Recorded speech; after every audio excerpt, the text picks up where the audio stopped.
নদিয়ার চাপড়ার একটা রাজনৈতিক মঞ্চ, সেই রাজনৈতিক মঞ্চে কে বসে আছেন? বসে আছেন আইসি। আর আইসির গলায় তৃণমূলের উত্তরীয়, আপনারা দেখতেই পাচ্ছেন তৃণমূলের প্রতীক, সেই তৃণমূলের প্রতীক রয়েছে এই উত্তরীয়তে, এবং আইসি তিনি একটা রাজনৈতিক মঞ্চে বসে রয়েছেন। নদিয়ার চাপড়ার এই ছবি ভাইরাল হতেই জোর শোরগোল। আইসিকে পাশে বসিয়ে বিজেপিকে হটানোর ডাক তৃণমূল নেতা। ভাইরাল ছবিতে জোর তরজা শুরু ইতিমধ্যে। পুলিশের গলায় দলের সিম্বল কি করে, কথা বলবো আমাদের প্রতিনিধি সমীর রুদ্র রয়েছেন সঙ্গে। সমীর, তুমি এর আগে যখন কথা হচ্ছিল তখন তুমি বলছিলে যে এর আগেও এই আইসিকে বিভিন্ন রাজনৈতিক মঞ্চে দেখা গেছে এভাবে, কিন্তু এটা তো দেখা যাওয়ার কথা নয়। কোন স্টেপ কি তার বিরুদ্ধে নেওয়া হলে পুলিশ সূত্রে কি খবর? এখনো পর্যন্ত এনার বিরুদ্ধে কোনো স্টেপ নেওয়া হয়নি, তবে ত্রিশূলগড়ের অতিরিক্ত পুলিশ সুপার তিনি জানিয়েছেন তদন্ত করে বিষয়টি দেখা হবে এবং পরবর্তীকালে যা ব্যবস্থা নেওয়া হবে। কিন্তু তবে এই যে উত্তরীয় করে দেখা যাচ্ছে, এই ঘটনাটা গত পরশু দিনকার অর্থাৎ শনিবারের দিন চাপড়া ব্লক তৃণমূল কংগ্রেসের সংখ্যালঘু সেলের উদ্যোগে একটি ইফতার পার্টির আয়োজন করা হয়েছিল এবং সেখানে বিভিন্ন রাজনৈতিক নেতৃবৃন্দ, এমএলএ, বিধায়ক তারা উপস্থিত ছিলেন এবং সেই মঞ্চে দেখা যায় চাপড়া থানার আইসি অনিন্দ্য মুখার্জিকে, এবং তিনি কিন্তু সেই তৃণমূলের উত্তরীয় পরে সেখানে বসেছিলেন। এর পাশাপাশি এই ঘটনার আগে বেশ কয়েকদিন ধরে কিন্তু চাপড়া ব্লকের বিভিন্ন অঞ্চলে তৃণমূল কংগ্রেস কর্মীদের উদ্যোগে বস্ত্র বিতরণের অনুষ্ঠানের পাশাপাশি রাজনৈতিক কর্মসূচির আয়োজন করা হয়েছিল এবং গতকালও সেই একই কর্মসূচির আয়োজন করা হয়। এই প্রতিটা অনুষ্ঠানে কিন্তু চাপড়া থানার আইসিকে উপস্থিত থাকতে দেখা গিয়েছে। এর পাশাপাশি চাপড়া থানার অন্তর্গত বড় অঞ্চলের পুলিশ ফাঁড়ির ইনচার্জ তাকেও কিন্তু পুলিশের ঊর্ধ্বে পড়ে সেই অনুষ্ঠানে উপস্থিত থাকতে দেখা গিয়েছে এবং এই আইসিকে পাশে বসিয়েই কিন্তু তৃণমূলের এক নেতা বিজেপিকে উৎখাত করার ডাক দিচ্ছেন। বিষয়টি যখন সোশ্যাল মিডিয়ায় ভাইরাল হয়, ইতিমধ্যে কিন্তু রাজনৈতিক চাঞ্চল্য তৈরি বিষয়টাকে নিয়ে এবং বিজেপি যে অভিযোগ করে বারবার পুলিশের বিরুদ্ধে দল যাচ্ছে, সেটা কিন্তু আবারও সে ঘটনার পুনরাবৃত্তি হচ্ছে বলে কিন্তু বিজেপি দাবি করছে। বেশ রাজনৈতিক চাপানোতর এই ছবির ভাইরাল হয়ে যাওয়ার পর শুরু হয়ে গিয়েছে ইতিমধ্যে। তৃণমূল কংগ্রেস বস্ত্রদানের আড়ালে তৃণমূল কংগ্রেসের সভা করছে। সেই সভায় আমরা দেখতে পারলাম চাপড়া থানার ইন্সপেক্টর ইনচার্জ আইসি এবং বড় আন্দুলিয়া ফাঁড়ির যিনি ইনচার্জ আছেন তারা দুজনাই উপস্থিত ছিলেন এবং তৃণমূল উত্তরীয় পরেও আজকে তাকে মঞ্চে আলো করে বসে থাকতে দেখা গেছে। আমরা নদিয়া জেলার এসপিকে বলবো যত তাড়াতাড়ি এদের বিরুদ্ধে ব্যবস্থা নেবেন, না হলে কিন্তু আগামী দিন ভারতীয় জনতা পার্টি আপনাদের পুলিশ প্রশাসনের বিরুদ্ধে কিন্তু বৃহত্তর আন্দোলন সংগঠিত করবে। তৃণমূলের রাজনৈতিক প্রোগ্রামে তৃণমূলের উত্তরীয় পরে আইসি সাহেব বিরাজমান, টোটাল উর্দি পরে শ্রীজীব বাবু বিদ্যমান, আর কোনো লোকাছুকি নেই। ওই থানার আইসি বা ওসি তৃণমূলের সংগঠক এসআই এএসআইরা এটা বাস্তবে প্রমাণিত করে ছাড়লেন চাপড়া থানার পুলিশ প্রশাসন। পুলিশ প্রশাসন বা প্রশাসনিক স্তরে অনেক সময় খেলাধুলা উদ্বোধন করে থাকেন এবং বিভিন্ন সামাজিক উন্নয়নমূলক কাজেও তারা সামিল হন। এটা কোনো অন্যায় নয়, উত্তরীয় পড়ানোই যেতে পারে। সম্মান জানানোর জন্য যে কোনো সম্মানীয় লোককে উত্তরীয় পড়াবে, এটা তো স্বাভাবিক ব্যাপার। বিজেপির অভিযোগের কোনো ভিত্তি নেই, যে কোনো জিনিস ইস্যু বলে ভেসে উঠতে চাইছে, ওদের মাথাটা একটু খারাপ হয়েছে। আর এদিকে শাসনের সুজিত বসুর বৈঠকে বিক্ষোভ, দলেরই একাংশের বিক্ষোভে উত্তেজনা বারাসাতে। সেই বিক্ষোভের ছবি আপনারা দেখছেন। শাসনে সুজিত বসুর বৈঠক ঘিরে বিক্ষোভ, ভুয়ো ভোটার তালিকা নিয়ে শাসনের স্বস্তি ভিলেজে বৈঠক তৃণমূলের। আর সেখানে বসিরহাট সাংগঠনিক জেলার সভায় উত্তেজনা ছড়ায়। হারোয়া 2 নম্বর ব্লক সভাপতিকে বৈঠকে না ডাকায় ক্ষোভ উগরে দেন দলেরই একাংশ। বসিরহাটের পর্যবেক্ষক মন্ত্রী সুজিত বসুকে ঘিরে বিক্ষোভ, ছবি দেখছেন আপনারা। দলেরই একাংশ বিক্ষোভ দেখাতে থাকেন। শাসনে সুজিত বসু যখন বৈঠক করছিলেন তখনই এই বিক্ষোভ। বারাসাতে সুজিত বসুকে ঘিরে বিক্ষোভ তৃণমূল কর্মীদের একাংশে। জিয়াউল আলম প্রতিনিধি রয়েছেন আমাদের সঙ্গে। জিয়াউল, এই যে বিক্ষোভের ছবি আমরা দেখছি, এর সূত্রপাত কি থেকে?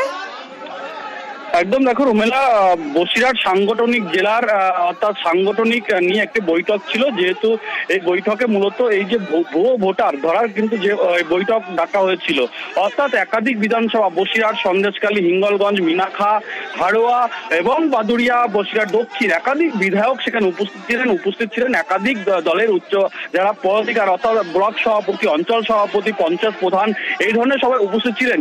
কিন্তু সেই বৈঠকে ডাকা হয়নি হাড়োয়া ব্লক ব্লকের সভাপতি ফরিদ জমাদার, অন্যদিকে হচ্ছে যুব সভাপতি আব্দুল খালেক মোল্লা।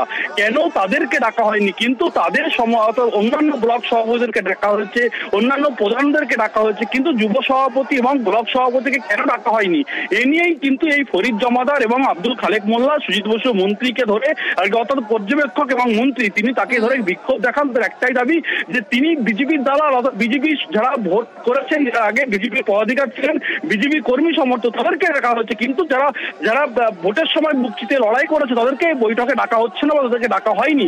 কেন ডাকা হয়নি এ নিয়েই মূলত এই বৈঠক বিক্ষোভ দেখা। এবং কিছু জানা গিয়েছে তাদেরকে ডাকা হয়নি কেন বা তাদেরকে ডাকা আদৌ হয়েছিল কিনা? একদম দেখো, তারপরেই অর্থাৎ প্রায় ঘন্টাখানিক এই বৈঠক চলার পরেই কিন্তু সুজিত বসু যখন এই বৈঠক সেরে বেরোন, একাধিক বিধায়কও তখন পরপর বেরোচ্ছেন, সেই সময় সুজিত বসুর স্পষ্ট দাবি যে দল সিদ্ধান্ত নিয়েছে কাদের ডাকা হবে, অর্থাৎ যারা পদাধিকার তাদেরকেই ডাকা হয়েছে। ফলে কেন তারা এসে বিক্ষোভ দেখাচ্ছেন সেটা অবশ্যই দেখা হচ্ছে, কিন্তু তারা যে বৈঠকে বিক্ষোভ দেখেছে সেটা অনৈতিক, এইভাবে দেখা যায়, বিক্ষোভ দেখানো যায় না।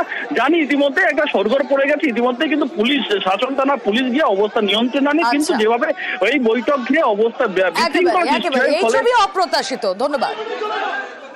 হাড়োয়া ব্লকের 2 নম্বর ব্লকের সভাপতি এখনো পর্যন্ত আমি আছি, আমাকে অফ করে অন্য কাউকে ডাকা হয়েছে, সমস্যা সেখানে। আমরা অত্যন্ত ব্যথিত, দুঃখিত, আমাদের মতো কর্মীদের সেই হল থেকে, মিটিং এর হল থেকে বার করে দেওয়া হলো, এটা আমাদের কাছে খুব দুঃখের এবং লজ্জার বিষয়।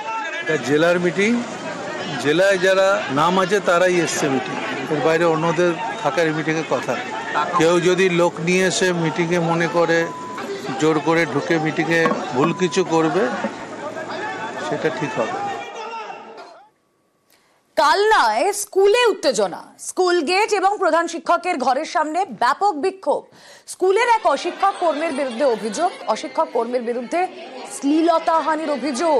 প্রধান শিক্ষক সব জেনেও ব্যবস্থা নেননি, এমনটাই অভিযোগ।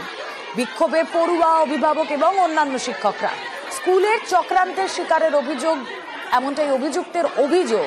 চক্রান্তের শিকারের অভিযোগ প্রধান শিক্ষকেরও। কথা বলবো, নবকুমার প্রতিনিধি রয়েছেন সঙ্গে। নবকুমার, দেখো রুমেলা, বিষয়টা হচ্ছে গত সরস্বতী পুজোর পর থেকেই ওই স্কুলের একটা টিচারদের সাথে এবং প্রধান শিক্ষিকার সাথে একটা মতবিরোধ দেখা দেয়, এবং প্রধান শিক্ষিকা প্রায় 15 দিনের ছুটির পরে আজই তিনি এসেছিলেন এই স্কুলেতে, এবং তৎক্ষণাৎ স্কুলের গেটের গোড়া থেকে সমস্ত ছাত্রীরা মিলে প্লে কার্ড হাতে রীতিমতন বিক্ষোভ দেখায়।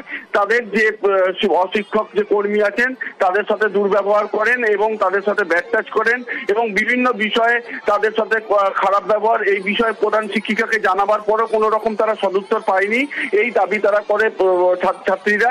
এবং এর সঙ্গে সুর মেলায় শিক্ষক যে শিক্ষিকারা আছেন তারাও বলেন যে তিনি রীতিমতন ছুটিতেই প্রায় সময় থাকেন, কোনো রকম বাচ্চাদের দেখে না, এবং তারা এই যে বাচ্চাদের এই ধরনের ঘটনা ঘটেছে সেই ব্যাপারটা শিক্ষকদের সাথে, শিক্ষিকাদের সাথে কোনো রকম আলোচনায় আসেননি, এবং রীতিমতন ভাবে তিনি তার মর্জি মতনই ভাবে স্কুল চালাচ্ছেন। এই নিয়ে বিক্ষোভে ফেটে পড়ে অভিভাবক থেকে শুরু করে শিক্ষিকা এবং ছাত্রীরা। একটা ভয়াবহ পরিস্থিতি তৈরি হয়। সেই সময় রীতিমতন কালনা থানার পুলিশ পরিস্থিতি নিয়ন্ত্রণে আসে, এবং সেখানে জয়েন্ট ভিডিও এবং পরিচালন কমিটির মেম্বার নিয়ে ওখানে মিটিং হয়।